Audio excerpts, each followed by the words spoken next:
اور آپ کے شوہر کو مجھے واپس بلانے پر مجبور کروں گا، یا پھر آپ اپنے خاندان کو تباہ ہوتے دیکھیں۔ میں نے ایک ہفتہ جہنم میں گزارا۔ ہر رات میں جاگتی، کامی کی باتیں میرے کانوں میں گونجتی، زین کا اعتماد، طارق کی عزت، معاشرے میں ہماری پوزیشن، سب خطرے میں تھا۔ آخرکار میں نے ہار مان لی۔ میں نے کامی کو فون کیا۔ میری آواز بے جان تھی۔ میں مانتی ہوں، لیکن میری شرطیں ہیں۔ کہیے۔ اس کی آواز میں فتح کا احساس تھا۔ پہلی، یہ رشتہ صرف 1 ماہ تک رہے گا۔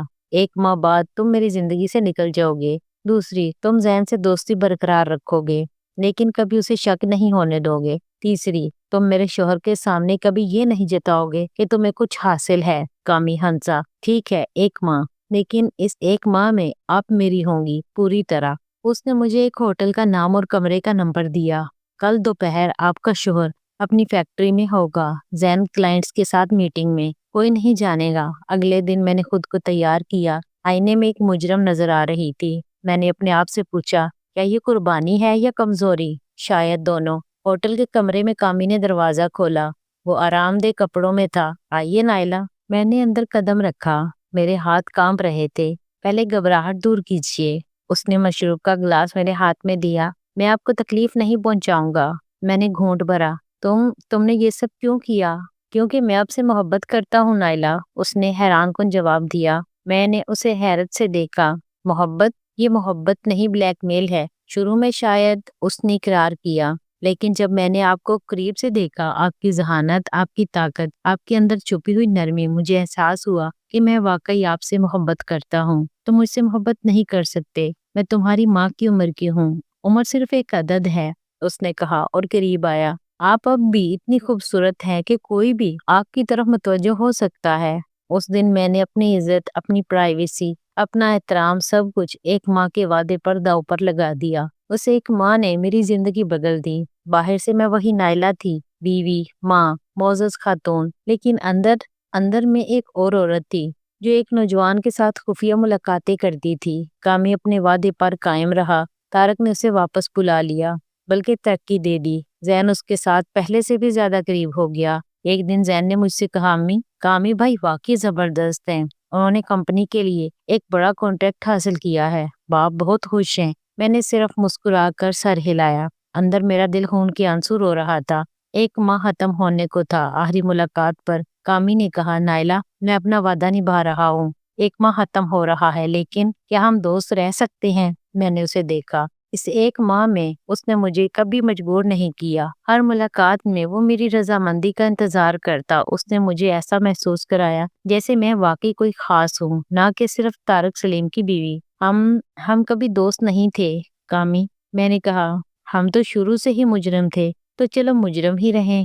اس نے میرا ہاتھ تھاما۔ میں آپ کو چھوڑ نہیں سکتا نائلہ، تمہیں چھوڑنا ہوگا، میں نے کہا، لیکن میری آواز میں وہ مضبوطی نہیں تھی جو ہونی چاہیے تھی۔ 1 ماہ ختم ہو گیا، لیکن کامی نہیں گیا۔ وہ خاموشی سے میری زندگی میں رہا، کبھی ایک نظر، کبھی ایک مسکراہٹ، کبھی ایک چھوٹا سا نوٹ، اور میں روکنے کی کوشش کرتی، لیکن نہیں روک پاتی۔ 6 ماہ گزر گئے۔ ہمارا تعلق اب بھی جاری تھا، لیکن اب وہ مجبوری نہیں رہی تھی۔ عجیب بات یہ تھی کہ میں خود بھی اس تعلق کا انتظار کرنے لگی تھی۔ کامی میرے لیے وہ توجہ، وہ محبت لے کر آیا تھا جو میں نے برسوں سے محسوس کی تھی، لیکن پھر خطے کے اشارے ملنے لگے۔ زین نے ایک دن پوچھا، امی، آپ اور کامی بھائی اکثر الگ بات چیت کرتے رہتے ہو؟ میں نے گھبرا کر کہا، نہیں بیٹا، صرف عام باتیں۔ عجیب بات ہے، زین نے کہا، کل میں نے دیکھا جب آپ اسے چائے دے رہی تھی تو اس نے آپ کا ہاتھ چھوا اور آپ نے فوراً ہٹا لیا، جیسے آپ ڈر گئی ہوں۔ میرا دل دھڑک رہا تھا۔ تمہاری غلط فہمی ہے بیٹا۔ اسی دوران حسن بیرون ملک سے واپس آیا۔ وہ زیادہ مشاہدہ کرنے والا تھا۔ 1 ہفتے کے اندر اس نے محسوس کر لیا۔ امی، ہمیں بات کرنی ہے، اس نے ایک دن کہا۔ کیا بات ہے بیٹا؟ کامی کے بارے میں، حسن نے سیدھا کہا۔ وہ آپ کے ساتھ مناسب رویہ نہیں رکھتا، میں نے بے بسی سے کہا۔ تم سب غلط سمجھ رہے ہو امی، میں آپ کا بیٹا ہوں، میں جانتا ہوں جب آپ پریشان ہوتی ہیں۔ حسن نے میرا ہاتھ تھاما۔ اگر وہ آپ کو تنگ کر رہا ہے تو مجھے بتائیں، میں نمٹ لوں گا۔ نہیں، کچھ نہیں ہو رہا، میں نے زور سے کہا، لیکن میرے اندر ایک جنگ چل رہی تھی۔ میرا ضمیر مجھے مار رہا تھا۔ میرے بیٹے مجھ پر شک کرنے لگے تھے۔ آخری حادثہ اس پارٹی میں ہوا جو ہم نے طارق کی سالگرہ پر منائی۔ تمام رشتہ دار، دوست، کاروباری شراکت دار موجود تھے۔ کامی بھی آیا۔ میں نے اسے نظر انداز کرنے کی کوشش کی لیکن وہ مسلسل میری طرف دیکھتا رہا۔ رات گئے جب سب جا چکے تھے، میں باورچی خانے میں برتن سمیٹ رہی تھی۔ کامی پیچھے سے آ گیا۔ آپ آج بہت خوبصورت لگ رہی ہیں۔ میں نے مڑ کر دیکھا۔ کامی برائے کرم یہاں نہیں۔ کیوں نہیں؟ اس نے قریب آ کر کہا۔ سب سو گئے ہیں۔ اتنے میں دروازہ کھلا۔ زین کھڑا تھا۔ اس کا چہرہ سفید تھا۔ امی، کامی، تم دونوں؟ میں نے کہا زین، یہ وہ نہیں ہے جو تم سمجھ رہے ہو۔ تو پھر کیا ہے؟ زین کی آواز میں درد تھا۔ میں نے سنا، میں سب سنا، کامی نے سکون سے کہا۔ زین تم سمجھو۔ خاموش، زین چیخا۔ تم نے میری ماں کے ساتھ کیا کیا؟ طارق آ گیا۔ کیا ہو رہا ہے؟ زین نے روتے ہوئے کہا۔ ابا، یہ دونوں۔ طارق نے ہم دونوں کو دیکھا۔ اس کی آنکھوں میں غصہ نہیں، صرف مایوسی تھی۔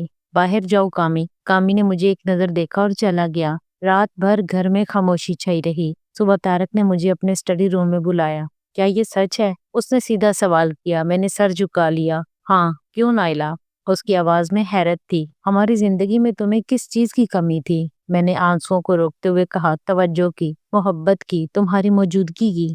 طارق خاموش ہو گیا، پھر بولا۔ میں جانتا ہوں میں ایک اچھا شوہر نہیں رہا، لیکن یہ طریقہ نہیں تھا۔ وہ مجھے بلیک میل کر رہا تھا۔ میں نے سچ بتا دیا۔ طارق کی آنکھیں چمک اٹھیں۔ کیا؟ میں نے ساری کہانی سنائی، شروع سے آخر تک۔ طارق سنتا رہا۔ جب میں خاموش ہوئی تو اس نے کہا، تمہیں مجھے بتانا چاہیے تھا۔ میں ڈرتی تھی کہ یہ سب تباہ ہو جائے گا۔ اب تباہی نہیں آئی، طارق نے کہا۔ ذہن ٹوٹ چکا ہے، حسن شرمندہ ہے، اور ہم کبھی پہلے جیسے نہیں ہو سکتے۔ کامی شہر چھوڑ گیا۔ طارق نے اسے قانونی طور پر نپٹنے کی دھمکی دی تھی۔ گھر کا ماحول بدل گیا۔